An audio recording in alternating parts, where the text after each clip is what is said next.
Hey, welcome to week 4. We are so glad you're here. Rob has not changed or bathed or showered or shaved, but he still looks okay. I can see his chest hairs though. It's been a long 4 weeks. It has been. Woo! Hey, we hope you had fun. We know we've had fun. We hope you've had fun. And beyond that, we hope you've grown a ton. And we're going to do some more growing during our time together today.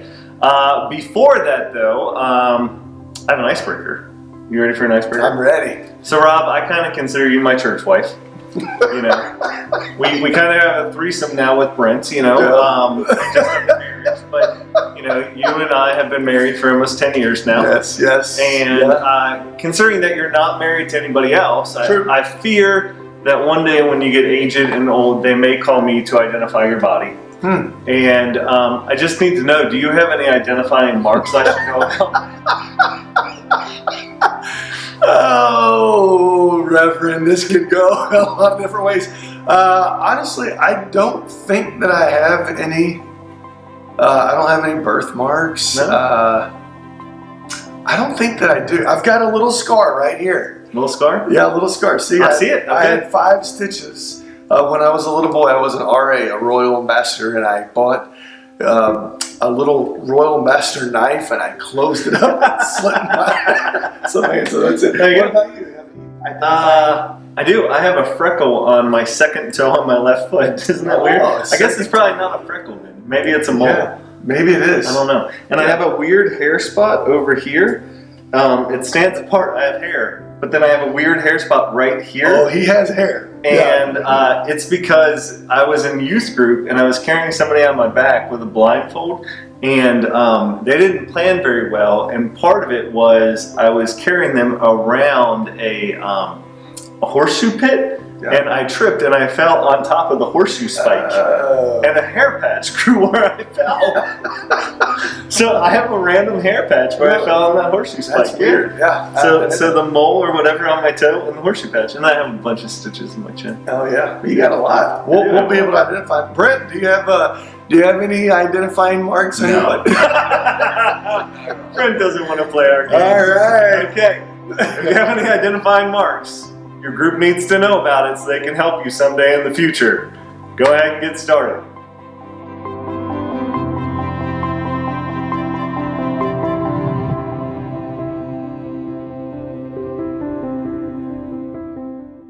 Okay, so this week we talked about Nehemiah's story, and in Nehemiah's story, he had a divine burden. See, he knew God had blessed the Israelite people, but they had been disgraced. And one of the disgraces was that the walls of Jerusalem had been down.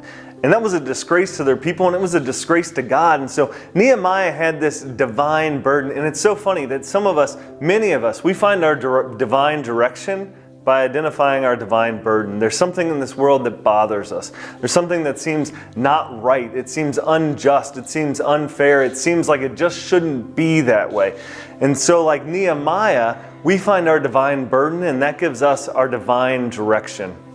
And so what did Nehemiah do? He identified the divine burden, and then he did the hardest part for all of us, which is he acted. Now Nehemiah, he wasn't a builder, was he? No, he didn't know the first thing about building, but he couldn't handle standing still, and he took a first step. And we know that when we start this divine direction, when we start moving in a divine direction, the hardest part is the first step.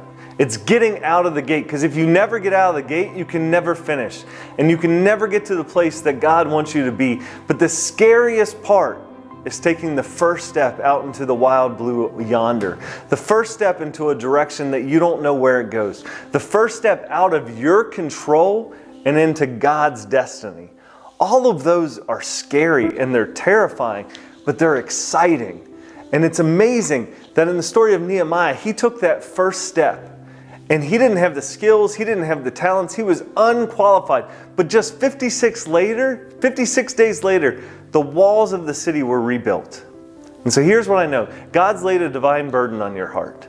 God's given you some inkling in these last 4 weeks of what direction He wants you to take. Now, maybe you've been following God's path for a long time, and maybe it's not this huge, giant earthquake shift of a life change, but I know if you're opening yourself up to God truly, He wants you to move in some direction to impact this world for His glory. And you're probably afraid to do it. But the hardest part is step number 1. So my first question is this. What's the one first step that God wants you to take right now? Is it starting a new habit in your life? Is it having a conversation with your spouse? Is it quitting a job? Is it writing a check?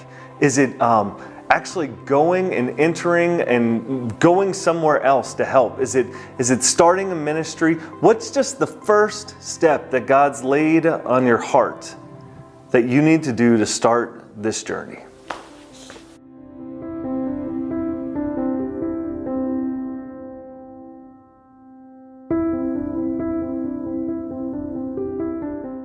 Okay, so now we've made our first step, and we know that Zephaniah tells us that first steps aren't big steps, they're small steps, that a huge journey starts with one step. So you don't eat everything in one big chunk, you take one step forward. And what you find is that you land on that step and God has you there.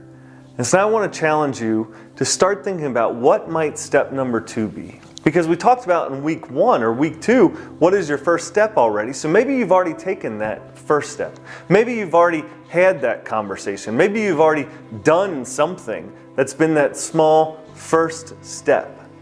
You know, I think about my life and all the first steps I have and all the first steps I haven't taken. And I can think back on so many things where I never took that first step and I live with so much regret that I missed out on the glory that God had for this world because of Him and that I could have been a part of it. But then I think of all those conversations that I had. I think of all those times that I had where I did take that first step. And it was so difficult to take that first step. But the honest truth is that sometimes I've dropped the ball on step number 2 also. So if you've already taken that first step or you're thinking about it, what might your step number 2 be? Maybe you've made the decision to change your life. What's the next thing you're going to have to do next? So go ahead and talk about what might step number 2 be.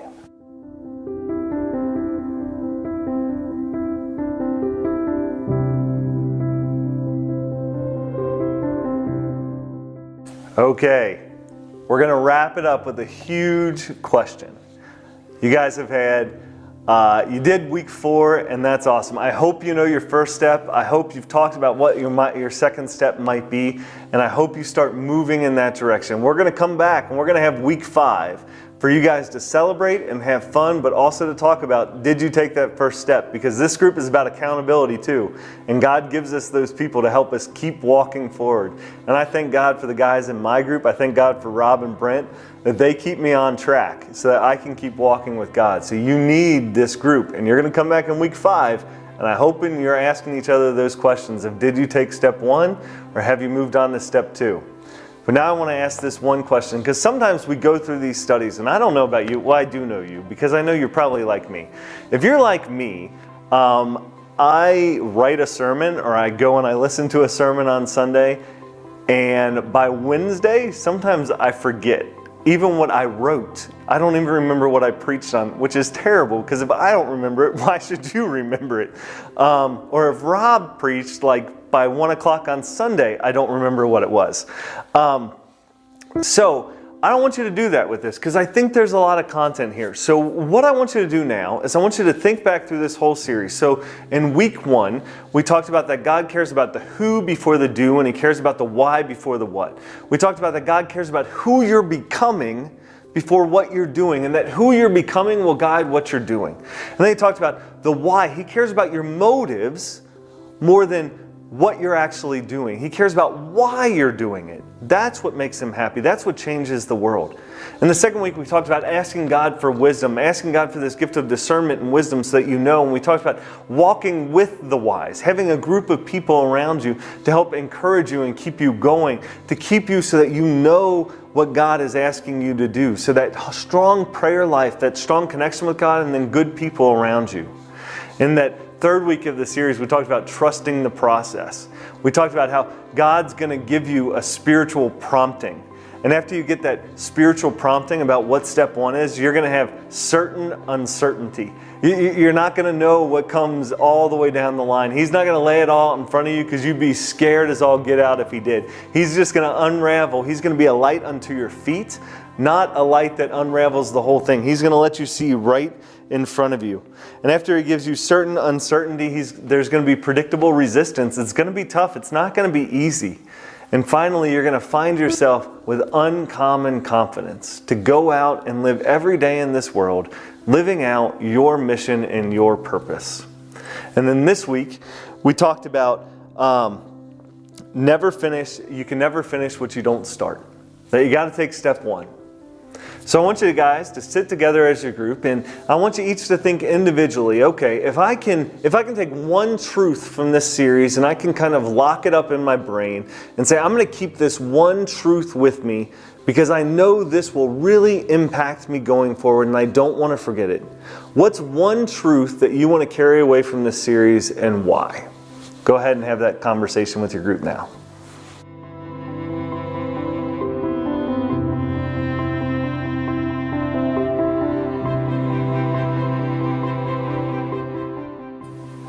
All right, as we wrap things up, I was going to ask Aaron a question about his sermon this past Sunday, but I can't remember. I forgot it at noon, at 12 o'clock. I don't even think I was done by noon. I mean, I don't know, that's because true. that's like It may not 4 have weeks been away, noon. but I expected I probably wasn't. Oh, that's right. I have a tendency to go on. Yeah, it wasn't last Sunday. It was 4 weeks ago. But anyway, thanks for doing this journey with us. What would you say, Aaron, would be your biggest takeaway or truth from the series? Yeah, I think mine, it goes back to that first week that God cares about the who before the do. I know that I have a tendency, I know my brokenness, and man, we can get distracted by just the do's and how the do's make us look to other people and all that kind of stuff. Yeah. And when I focus on the God, what God wants me to become, and let the do's grow out of that, man, I want to remember that. I don't want to forget that. Yeah. No, that's the same for me. I've said that not everybody's like this, but I can tend to get overwhelmed and paralyzed by decision making when I make something overwhelming and bigger than it is. And sometimes I feel like we do that with God's direction, divine direction, and God's will. Is if I don't know the do and the what, it's just easier just to not do anything. And so for me, learning to become who God has called me to be, whether that's a pastor or a plumber or a stay-at-home parent or a business person or whatever it is, that I can declare the grace and glory of God wherever I am. That relieves me a lot. So, so it's been a great study. I hope you guys have enjoyed it. We do look forward to hearing about your stories from your group's session the last several weeks. As you get into this final week 5, it's simply going to be a celebration. So next week when you come together, maybe you meet out at a restaurant, or you bring a potluck dinner, or you grill out at someone's house. Just have a celebration time of being together and then sharing whatever else may have happened over the last week or last 4 weeks together. And don't back out on this. I know it's easy to skip this one. A lot of people do that. They're like, oh, the study's over. There's no reason for us to get together. There is. You guys have gone through a journey together. Continue to build that bond and continue to hold each other accountable. You just talked about what's your first step today. Get together and ask each other, did you take that first step? It's the hardest one to take. You need each other. Hold each other accountable and come together and celebrate and have fun. And here's the other thing. Next week, talk about, are we going to keep going as a group? Because we want you to keep growing. And in week 5, this upcoming Sunday, we're going to talk about life groups and make sure that everybody has one they can be a part of. So talk about whether your group wants to stay together. Don't let your feelings get hurt if it doesn't. Everybody's got a lot going on. Your feelings won't be hurt if your group wants to go. No. Okay. Mine would. Whatever. But we want to make sure everybody has this, because I hope you've seen just in these 4 weeks how important it is for everybody's life. Yeah. And lastly, we got to get out of here. Lastly, the Anchor group, shout out to you guys. And I think the season of life that you all find yourself in at times can be tough. But we love you. We want to encourage you and everyone else that God has great things ahead for you guys and all of us. We love you. Yeah. Where do you got to go? I got to go. You got to get out of here. Like, I don't know. Have a great week. We'll see you on Sunday.